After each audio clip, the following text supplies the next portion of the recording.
welcome to Let's Talk Denver. And I'm here with... Steve Chavis from the morning set on KUVO Jazz. How you doing, Steve? Great to be with you. Thanks for coming up on our birthday. Yeah, and it's been... Guess what? They're like almost middle-aged right now. So sometimes we feel 40. And it's 40 years for you guys. 40 is the new 20. I just want you to know. New 20. Yeah, exactly. We're flying frisky, bro. Right.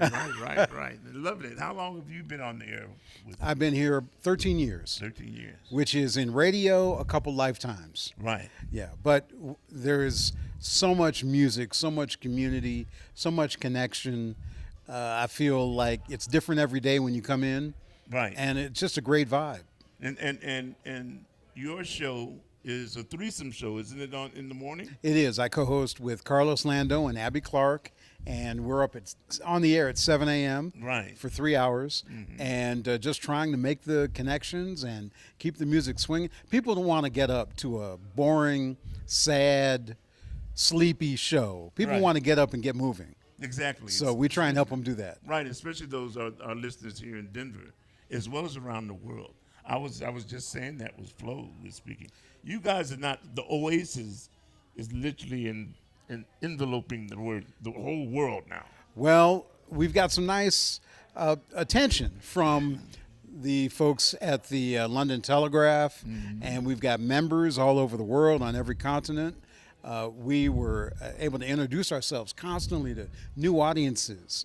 There's a film festival of African filmmakers in Denver and Aurora this weekend, and we got to meet them earlier this week. And everybody's interested in how KUVO does it, and how have we done it, and how have we built up to this. Well, it's the support of a lot of people that keeps getting us out there to new audiences.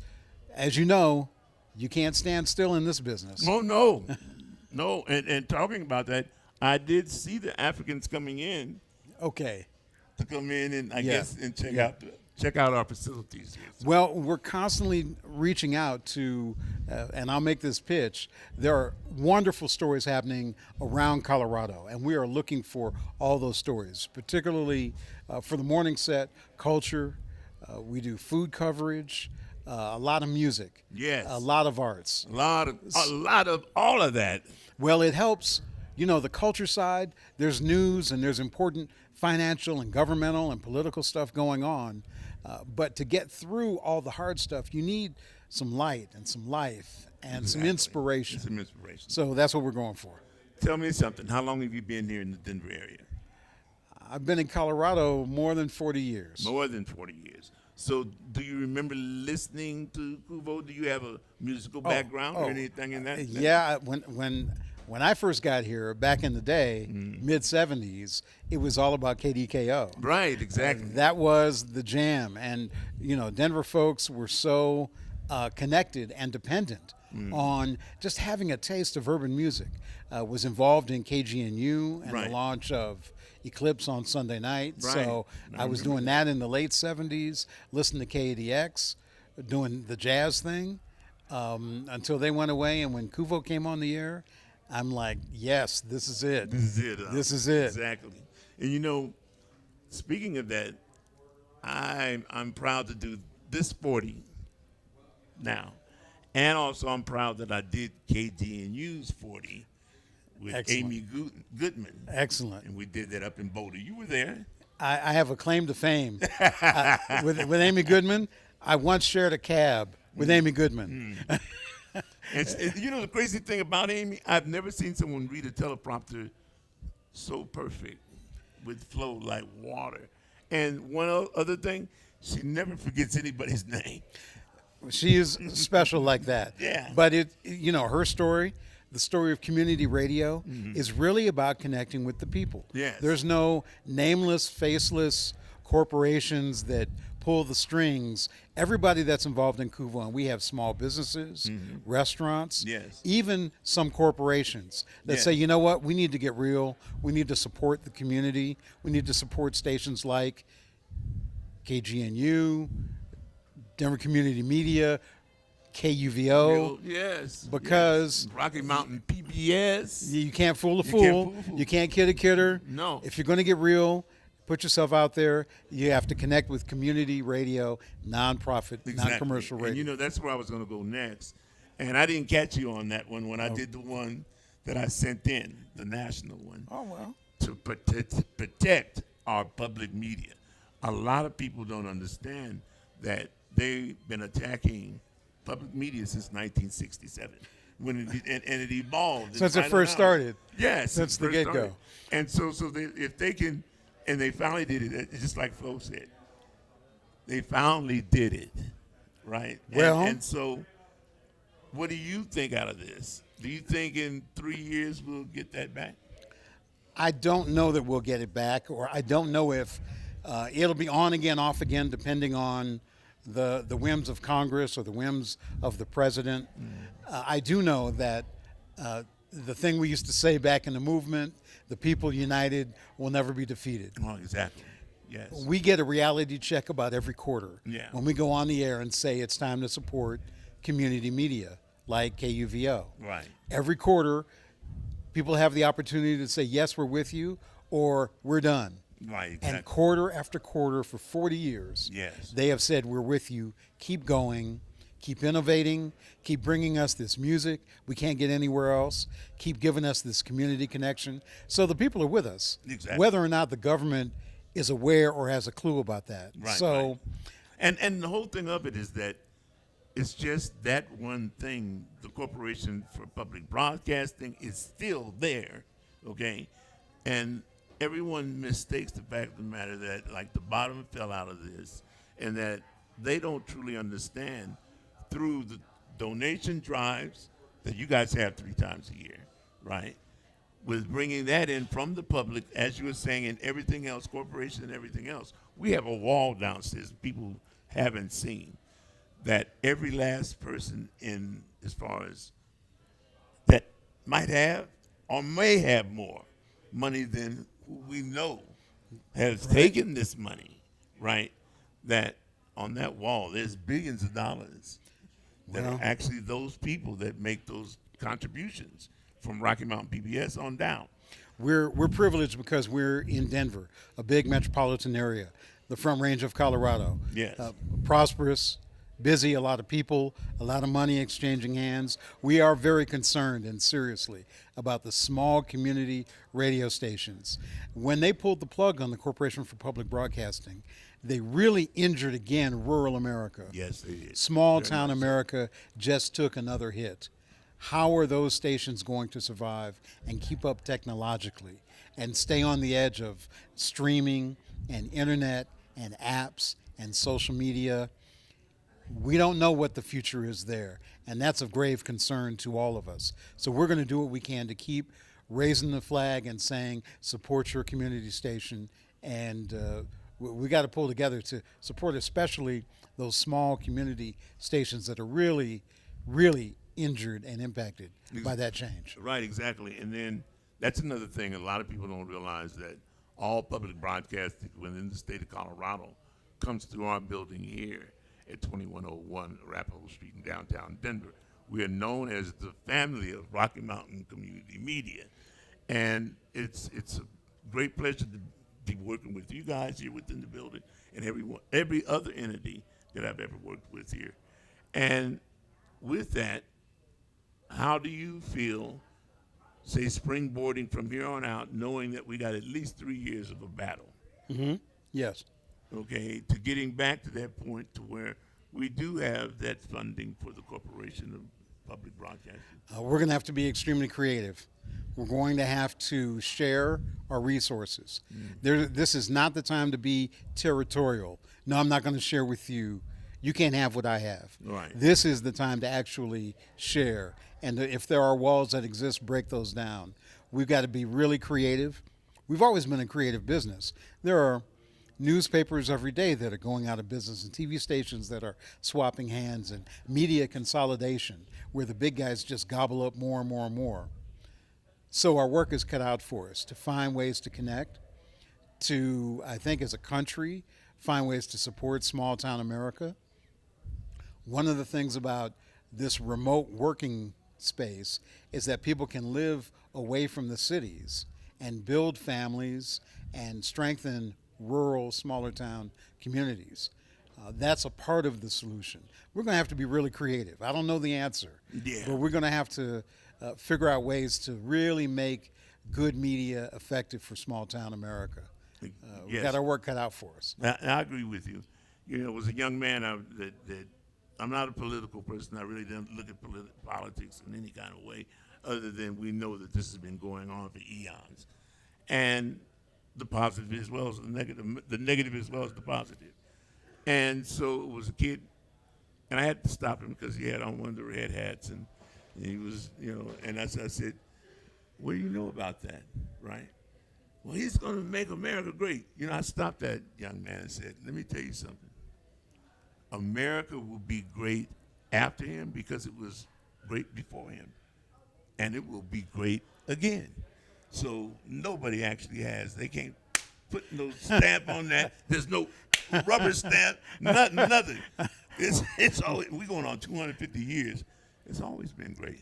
Yeah, that's the challenge. This is a delicate experiment. Yes. This thing that the framers came up with and compromised around and finagled and massaged and fought over. Yes. Several times. Right. On this land in North America is really an experiment. It is. And it's still going on. And we will test. We tend to push in one way, and then it swings back. Yeah. Toward the middle. Right. And then it pushes the other way and swings back. As long as it just doesn't get too far in one direction or the other. Right, That's the exactly. question. Have we gone too far to come back in either direction? Yes. So we got our work cut out for us. How about this? As neighbors, are we watching out for each other? Each other, exactly. Are we watching out for the folks across town? Right. That thing, not in my backyard, they call them NIMBYs. Oh, not in my backyard. not in my backyard. Well, guess what? It's in your backyard. It's always. It's right there. Your front yard, backyard, it's there. The thing that happens to those folks over there is pretty soon going to happen to me. Yes. So let's make sure we're caring for each other in a Exactly. fair and equitable way. That should always be number one. Now, jumping backwards here real quick on your history, and you mentioned KDKO. Oh, yeah. And so, you know, I have Carlos slipped out. We'll catch him later. The great thing about KDKO, growing up here in the Five Points, is I was a kid of that as well. Yeah. Right, Daddy lived in the neighborhood. Yeah. He used to drive around in this pink Cadillac, give kids candy and stuff like that. So I was really honored from the 20th and the last jazz festival, right, to get Daddy-O's interview Okay, good. as well as Carlos, because I was both of their intern when Carlos first got here. Okay. Right, and so to really sit in between them, and I even said this on camera. I said, "Look what you guys turned me into." You know, but the thing is just that love to see them, and to have duties to do that as a kid, to walk into the studio and have duties to work with. It was a major, even though it was local. Yeah. It was a major radio station because it promoted not only that one, Lubasan was all them, everybody was all connected together. Yeah. And some of the best concerts. Those concerts were happening because of Lou Vassan and Dr. Daddy-O. Daddy-O. And the Black Cowboy Rodeo. Yes. You know, And then Barry Fay as well. Yeah. Barry came in. well, that partnership between Lou Vassan and Barry Fay was so important to bringing those acts in, bringing those concerts some in. great concerts. So, you know, we need some movers and some shakers. We need some people with big ideas, Right. with big dreams. Exactly. We need some hustlers, Right. and we've got a few. I see them coming up through the system. I see some young Yes. folks with some ambition Yes. and a heart to build community. Exactly. So that's what it takes. And you know what? That's another great thing about KUVO, the Oasis in the city, is that they support a lot of local talent in this city. And we have it right here in our studios where it's broadcasted from here. Yeah. On the air, simulcast at the same time. Yeah. And you get to go to the YouTube channel. Tell us a little bit about that. Well, there are a couple things going on. First, I want to mention the high school collegiate series, Right. Because we need garage bands. We need young musicians starting in elementary and middle school. Like I did. Suzuki programs, Yes. and all those community music programs where you develop and build those folks up. The school programs, music programs, band directors are reaching out to KUVO so that we can continue to put those high school bands on the air to give them a high quality recording in a professional studio with great microphones and engineers. Right. That's an important program to schools, available to schools statewide. But we've got to, and that's one of the things we have to keep funded, and it's a strain Yes. right now to keep the high school collegiate program funded and functioning so we can get those bands in. Super important for these young players as they develop, many of them into professionals. Exactly. Like Tia Fuller, Right. who played as a teenager at KUVO and is now a professional musician who has toured with Beyonce Right. and is an instructor at the Berklee College of Music. Right. All those Fuller kids. Yes. You know, it's a great program. You can see those recordings on our YouTube channel for KUVO Jazz. Right. There are also all those young artists that are bands that are trying to make their way as professional artists. And we're trying to keep them on. And so we're always looking for good local bands that have a good musical story to tell. Jazz is a pretty broad category. Jazz, blues, alternative, neo, soul. We make room for stuff that, what did our VP of radio say, Yana Contreras? If it swings, we're playing it. There you go. There you go. And you know, the great thing about this is that a lot of us know that as far as performing musicians, instrumentalists, that literally has dissolved because when government took funding in education for public schools, Those music programs. Which was 45 minutes a day. How do I know that? I was one of those kids. You see what I am? Yeah. And so I don't practice 45 minutes a day every day. We should. We should. But the thing of it is that is missing. So therefore, as music progresses, okay, in the digital world now, you can be anybody and wherever on this planet. But the thing is, those that have polished their craft since, say, childhood, right? It's almost insulting, and we all know when disco came in, that's actually what blew it out the water. Sure. But the thing is that the best thing of it, though, even during that time, it was still being balanced, and it was being supported. And you guys really support a lot of the local venues in town with some of the best doggone acts. A lot of acts I know. Yeah. And we have on there. But this is your show. And it's great because I listen to you guys' show in the morning. You guys wake me up every morning. All right. Thank you. Appreciate that. Yeah. Yeah. Getting these young artists to write the music, to practice it, with a good presentation, we can get them in here and record them, and that gives them more media that they can take out. And they've told us, hey, man, once we did that session at KUVO, we've got something now that we can share with other bands. We've got venues, we've got audiences, we've got artists. The radio station kind of sits right in the middle, connecting all those entities so that we can keep the music playing. And the kids are being heard all around the world. I tell you what, I grew up in Detroit where every high school dance was, we had a live band. It was Detroit, it was another time. Yeah. But let's get some more bands ready to play high school dances. We do. I agree with you. We do need that more. Let's get some even more. When I was in school, we did that too. Garage band on every block. But that's my own campaign. Yeah. And it was that's a great campaign. I applaud you on that. And so what do you see KUVO say in 5 years before we wrap up? Okay, that means what, 2030? Yeah. I don't know, because the music changes and there's new media that we don't know about yet that is out there. The audience is still looking for some essential things. The reason they don't, the reason we're a part of their listening mix, because people are listening to all kinds of different media, all the streaming services. They're YouTube and Spotify. They're getting their music in other ways. Can musicians make a living? Can people find interesting music? Are the creators creating and telling good stories? We've got to be in the middle of all that, making it available to the people who want a local connection. They want a live human in the room picking music for them. So you can just set it and just roll with it. You're outside in the backyard gardening, you're working on something in the garage, fixing the car, whatever. You just want to put on the radio station and ride with it. We've got to keep that sharp. We've got to keep it available to folks so they can stream on their phone or whatever. We've got to compete with all these other sources. So I don't know where we're going to be in 5 years, but I know we'll be different.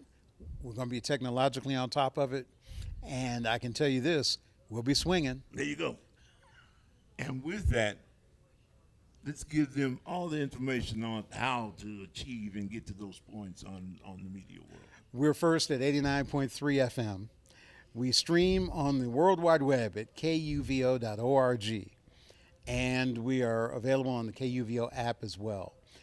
So get us on your phone, stream us on your computer. If you can find an old-fashioned radio somewhere in the house, get one from your parents or your grandparents. They have a couple.